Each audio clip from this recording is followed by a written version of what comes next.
Hi, my name is Simon Hardy and I am a delivery lead here at Kyan. Today I want to talk to you about the 5 things you should know if you are getting started as a CX leader in your company or organization. To start with, I want to talk about what CX truly is. So delivering a truly customer-centric experience is a long and winding road. It's often fraught with obstacles, challenges along the way, and CX leaders need to be able to step back and take a bird's eye view of the entire experience that a customer has with your company or organization, as well as having an understanding of those detailed interactions along every touch point of their journey. The first thing I want to talk about is customer experience versus user experience. So these terms are often used interchangeably, but they're actually 2 different but related areas of expertise. So customer experience is all about the customer emotion, and it's a subjective response to any interaction they could have with your company or organization. So that could be a title, an image, or a caption in an advert or a tweet. It could be a phone call or an email interaction, talking with a member of staff in store, or dealing with a third party you work with, such as a delivery or shipping partner. It's how the customer feels after they have engaged with you as a company. So were they happy? Were they sad, angry, or confused?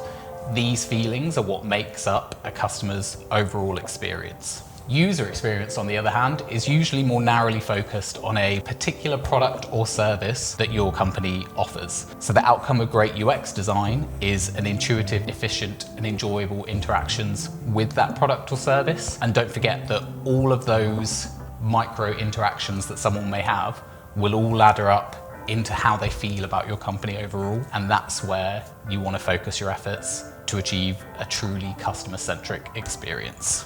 Don't forget, your users and your customers may not always be the same people. You may have developed a wonderful product with a seamless user experience that solves a particular group's needs in an intuitive and efficient manner, but your customers may be a HR department or a legal department or procurement. They're the people that you're selling to, and they're not necessarily the end users of the product or service that you're offering as a company. So make sure that just because you're dealing with a sales process, the customer promise that you're communicating is reflected in the product that you're using, and make sure that the product you're using reflects the customer promise that your sales team are communicating to customers. The next thing I want to talk about is getting stakeholder buy-in. So as a CX leader, you're going to need a lot of time, you're going to need support, you're going to need probably a budget to be able to put a CX transformation journey in place for your business.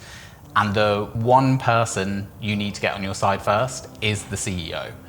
CX is a top-down driven initiative. Companies with successful CX programs are those where the CEO and the leadership teams are the biggest advocates for a great customer experience, and it's your job to help them understand the benefits to the company by moving towards a truly customer-centric model. Customer experience is a team sport. It takes a village, or in this case, a cross-functional team, to deliver a truly customer-centric experience for your users and your customers. Whether you're in sales, marketing, PR, communications, engineering, or design, everyone has a role to play in delivering on the customer promise and achieving a great customer experience, and everyone has an impact. So when you're building your CX task force, make sure you include people from a diverse range of departments across your organization to make sure that someone is there to represent the customer within each interaction they may have with your company. I want to talk a little bit about benchmarking. You can't expect to understand how to improve the customer experience your company provides until you understand how customers feel about your company today. One of the first things you should do when you're starting a CX transformation journey is to understand what data is available to you for you to be able to interrogate and analyze so you can understand how customers feel about you. This data can be found in a myriad of sources, from customer feedback or complaints, website analytics, ratings and reviews, transactional data, or voice of the customer programs.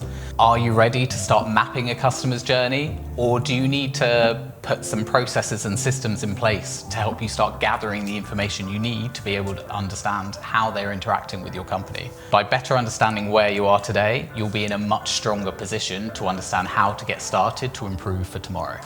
Lastly, and most importantly, you've got to remember that your employees are people too. Your employees have emotions and feelings and they experience the same things that your customers will feel. But how can you truly provide a customer-centric journey if your employees don't feel happy in their job? Great customer experiences aren't just delivered by a small CX team in a boardroom coming up with initiatives. CX initiatives need to be delivered by every single employee that works within your business or organization. And everyone in your company needs to understand how their role impacts the customer experience and what training or support that needs to be put in place for them to be able to feel like they can also deliver a great customer experience.